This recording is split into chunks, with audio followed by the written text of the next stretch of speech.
depending on how the rest of the matches play out. So it's not like they're completely eliminated.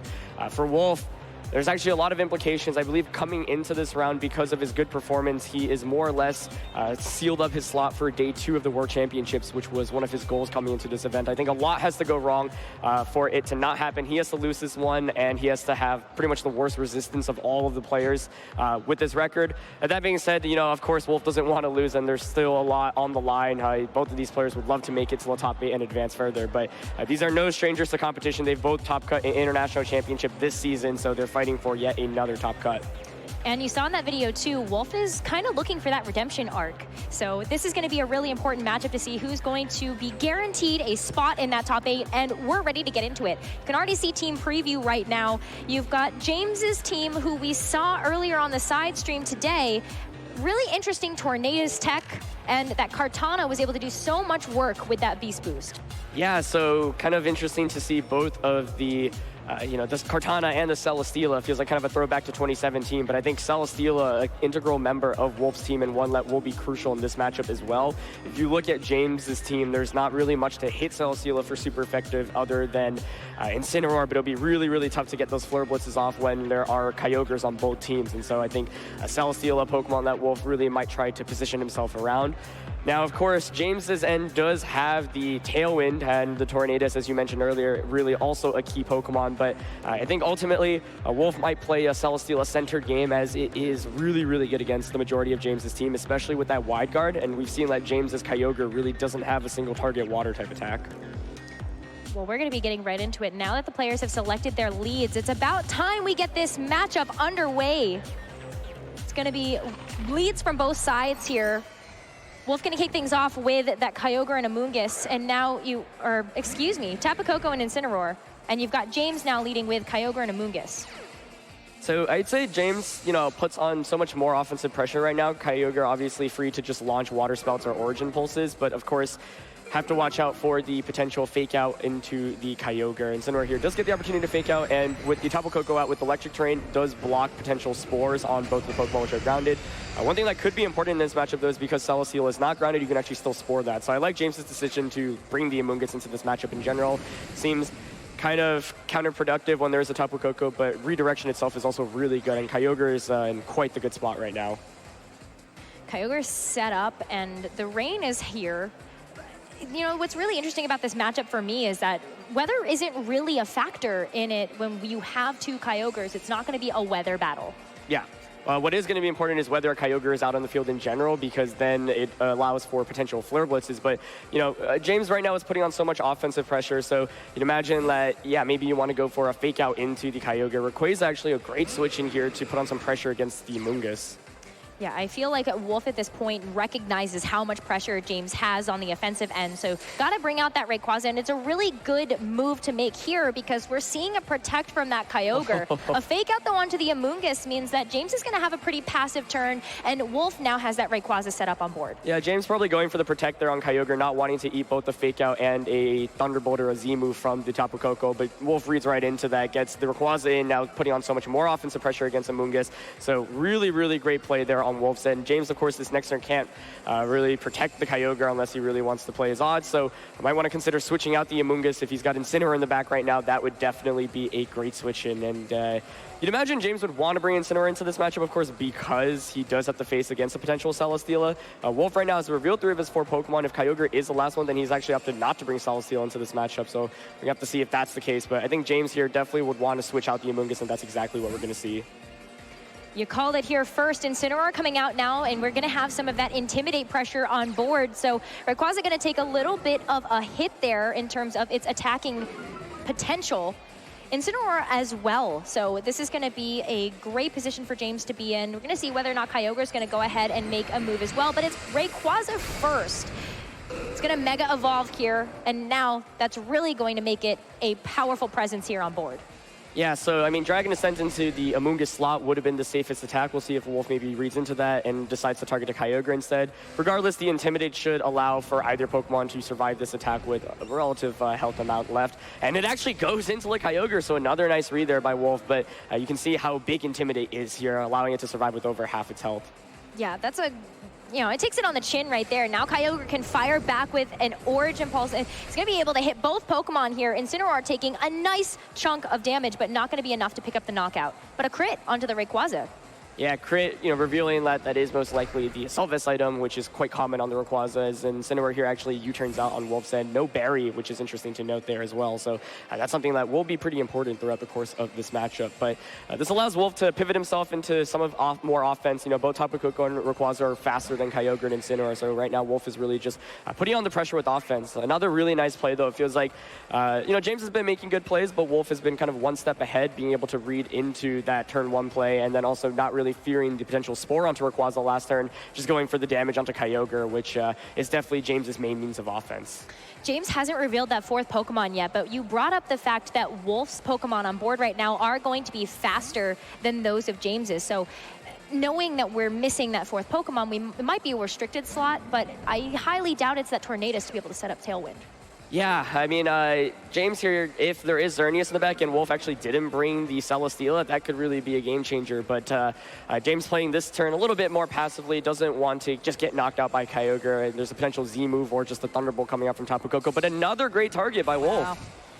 Wolfe has been reading James like a book at this point in terms of those protects, but that U-turn from James is going to allow him to reposition the board a little bit and get some chip damage onto the Incineroar. Yeah, so, this is a big Pokemon, a big opportunity for James to get something in for free. Of course, the Incineroar coming in here does mean that it puts on pressure with Fake Out. Amoonguss, of course, is going to be able to come out, redirect some attacks away.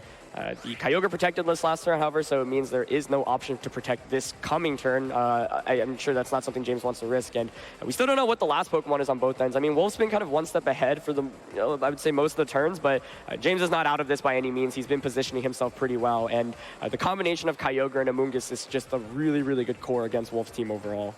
Last time we saw James on stream, James played very methodically, so he's thinking several turns ahead about what Wolfe might have in his back pocket.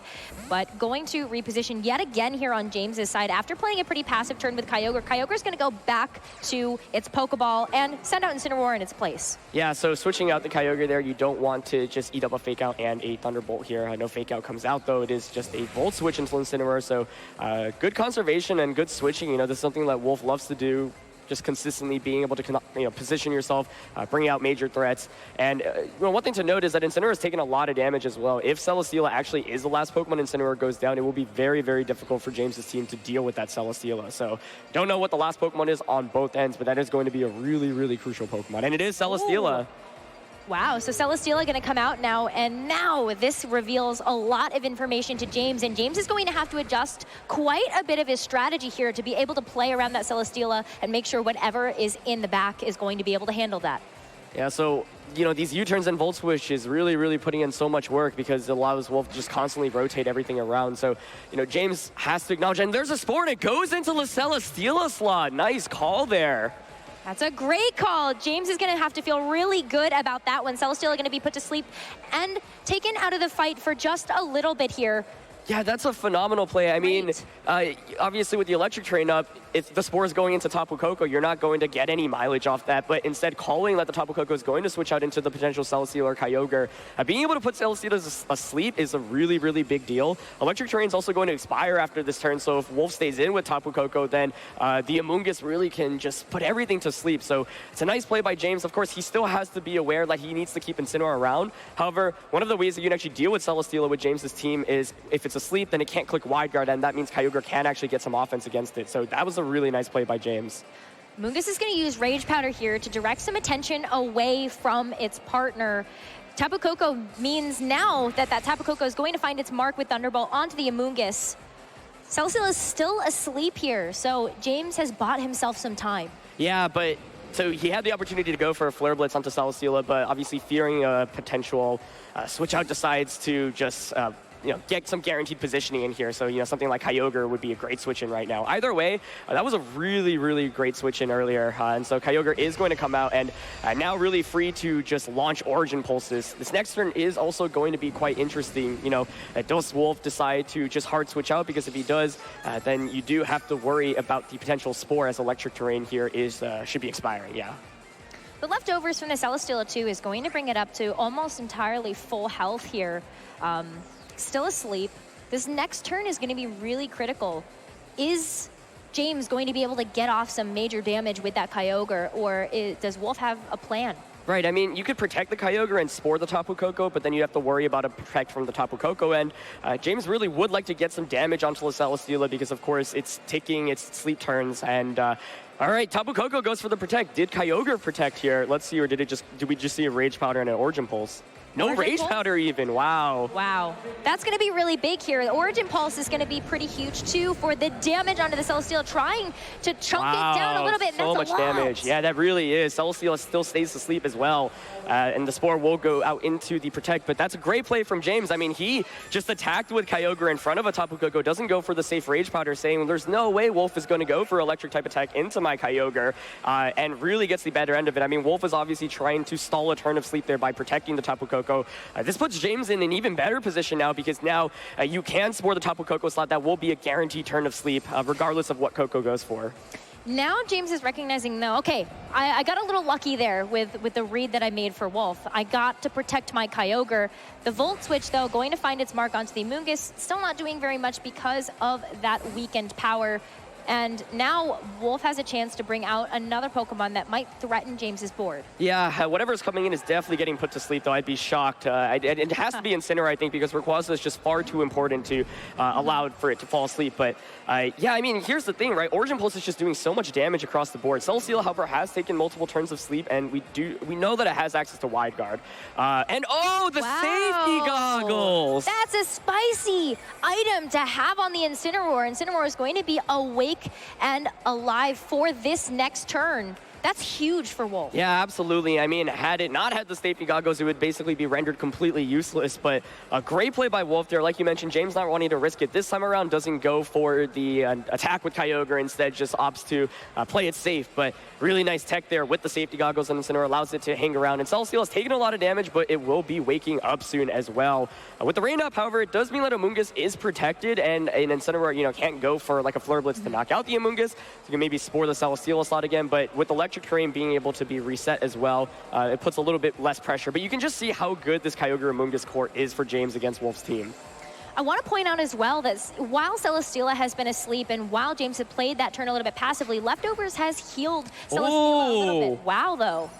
So no switch outs. Ice Beam going into the Incineroar getting the knockout, so no Origin Pulse, possibly fearing a potential Wide Guard from that Celesteela. And Celesteela here is going to wake up and will get a big Heavy Slam off. Heavy Slam going to connect with the Amoonguss. Is it enough? Oh, it is! Huge knockout there. Amoonguss is just such a pivotal Pokemon for James. So, yeah, the Celesteela looks like it is a little bit more offense in terms of investment, and that's a really big knockout because Amoonguss is so key to protecting all of James's Pokemon, especially that Kyogre, which doesn't like taking Dragon Ascents or Thunderbolts from Tapu Koko and Rayquaza, respectively. Well, now that, we have a Kartana on the board, you're going to be able to have a little bit of a battle of those beasts, but Celesteela did get that beast boost from the final blow onto Amoonguss. So that Celesteela is going to be putting on a lot of pressure here. Knowing, though, that Kartana was the last Pokemon in James's field, what do you think that means going into these next couple of turns? Yeah, I mean, I think Kartana is the best Pokemon for James to bring. Xerneas just doesn't offer very much in this matchup because of how it pairs up against Celesteela. Celesteela really just walls it. And with Wolfe's Kartana, oh no, okay, no protects, no switch outs. It's just a Thunderbolt. Who's it going into? It's going to be into that Kyogre slot, and that super effective damage is going to be enough. And the crit on top of it, I don't know if that crit actually mattered. Yeah, but probably did. Yeah, there was going to be that knockout there onto the Kyogre. And now James is down to their last two Pokemon. Knockoff onto Celesteela is going to knock off those leftovers. So no more healing potential for that Celesteela, but another Heavy Slam will do roughly half damage to that Kartana. That's a decent chunk. Yeah, that's really good damage. I mean, even if this Kartana is carrying an Assault Vest, I'm not quite sure that it will be able to take a Thunderbolt from this Tapu Koko. So James giving up Kyogre there, probably hoping that Wolfe was going to read into a potential Protect and double up into the Kartana. So last two turns have been quite nice on Wolfe's end, not going for the Wide Guard, instead going for the Heavy Slam. And being able to knock out the Amoonguss, and that was so big, and this last turn just going for the safe knockout onto Kyogre. So knockoff is quite nice, but the thing is, I'm not sure James has enough offense to deal with everything right now. Tapu Koko and Rayquaza are both faster than the Kartana and Incineroar, so Tapu Koko going for a Protect here. Let's see if James can maybe find himself a knockout. really wants to double into the Celesteela right now, but actually going to have a double protect on the side of Wolfe. So at least eliminates that fake out pressure, and now Kartana actually can't get that final blow onto Tapu Koko either. Yeah, so I don't think we've seen the item on Kartana confirmed yet throughout the course of this tournament, but if it is something like Assault Vest, it won't even be able to protect, and you know, Wolfe here really just needs a knockout onto that. Incineroar surely won't be able to do enough damage to both Tapu Koko and Rayquaza, so this is the pivotal turn, and here's a Z move coming out.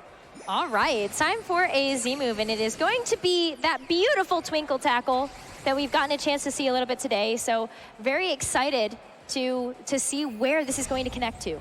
Yeah, presumably the Kartana, and if it is, it most likely should finish it off even if it is an Assault Vest variant, but it actually is going to target the Incineroar. Wolfe probably, not knowing the item on Kartana, wants to play it safe, knows you can get a guaranteed knockout onto the Incineroar, and at this point, Heavy Slam also does so much damage to Celesteela, or from Celesteela, that it will 2-hit KO the Kartana, so just playing it safe there, it's more likely that Kartana will carry Protect than Incineroar, so this puts Wolfe in a phenomenal spot, and he just needs to click one more attack, and he will be able to win this first game.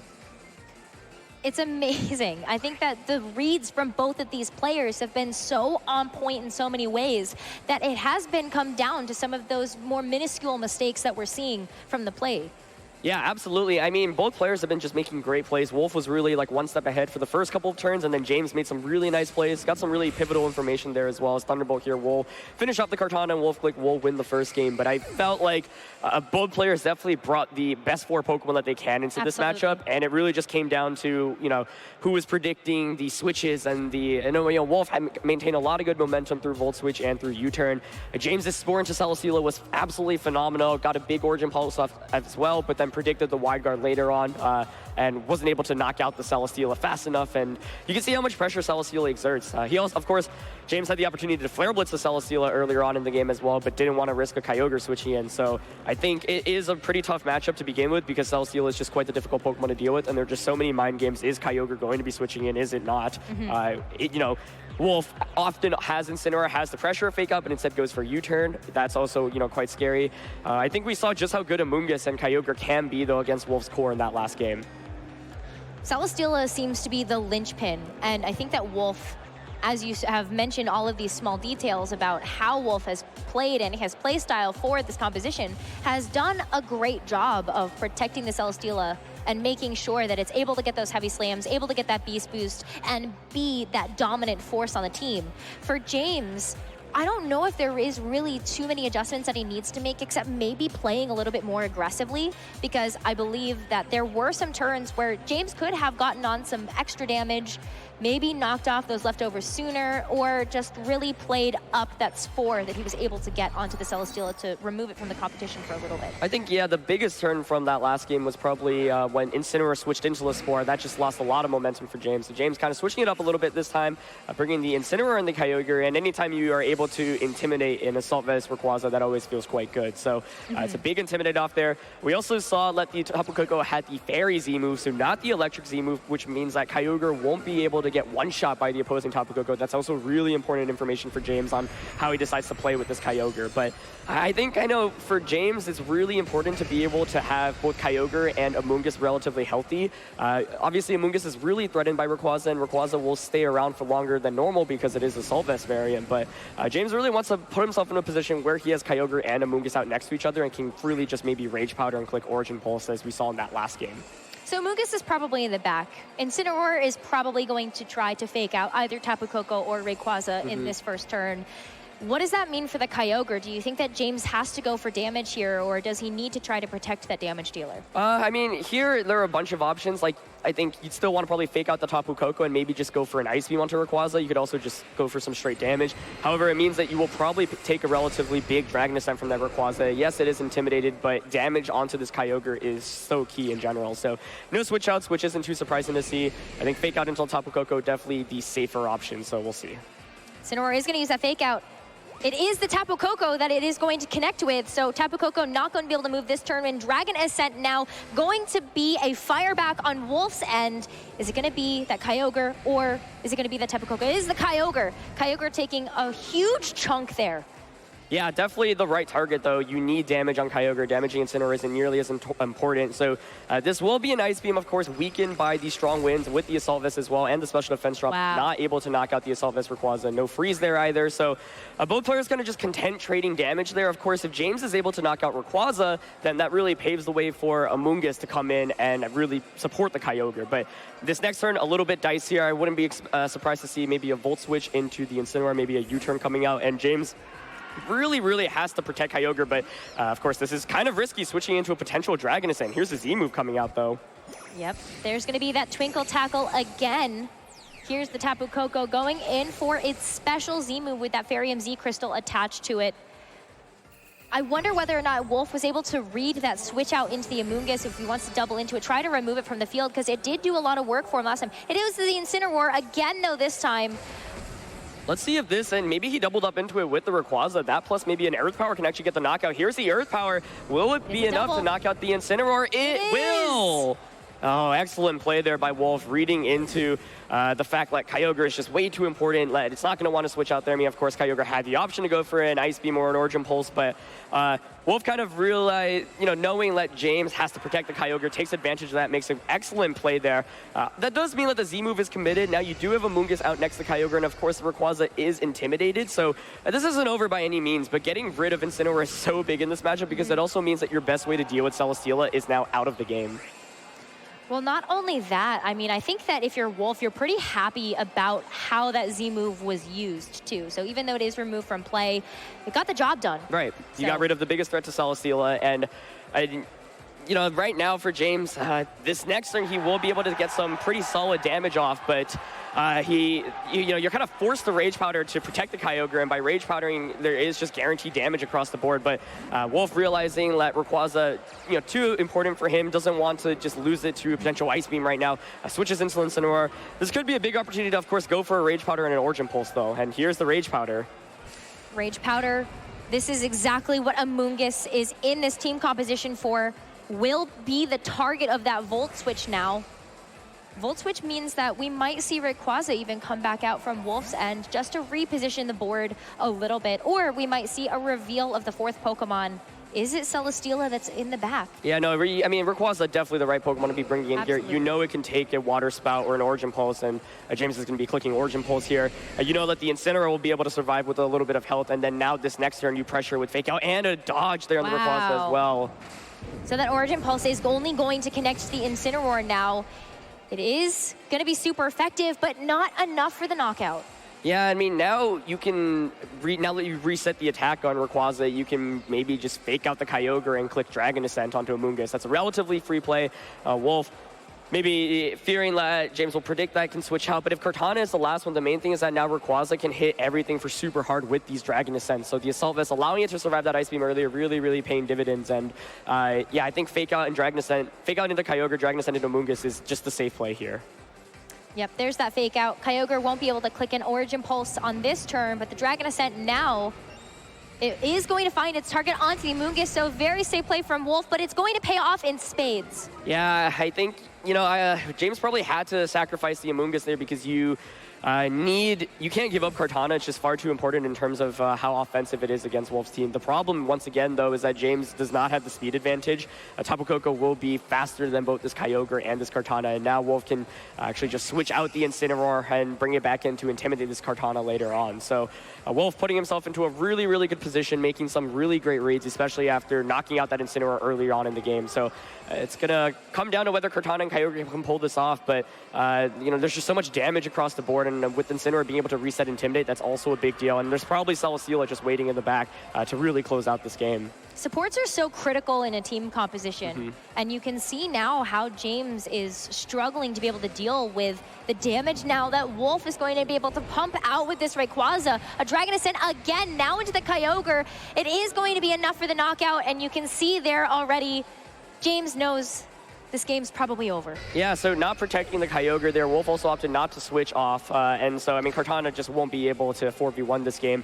A Dragon Ascent into Kyogre was a relatively safe play. If Kyogre protects there, like Kartana can only knock out one of the two Pokemon, right? So if you knock out the Rayquaza, the Flare Blitz will go into Kartana and just knock you out. Incineroar actually opted for the U-turn, I think also a mighty fine play there.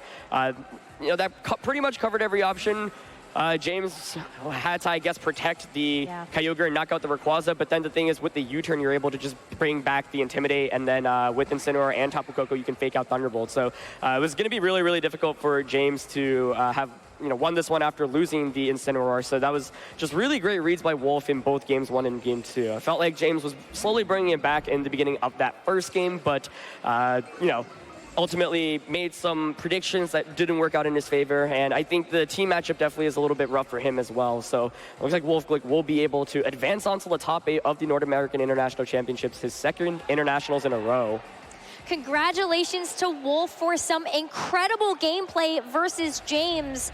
James is not out of this yet, though, so it's possible that we are going to see James joining Wolfe in that top 8 here as we move into the top 8 after the rest of Swiss rounds end. Yeah, definitely. I mean, based off how some of the other matches went, like the in the top couple of tables, there was a player who had 2 losses and a player who had 3 losses. So if the player with 3 losses won in those matchups in which they played, then we could actually have potentially up to 2 players with an X and 4 record move on to the top 8. So James actually isn't out. We're gonna have to see how those other games played out. But for now, Wolfe has guaranteed him a spot in the top 8 of this tournament. It also means that he is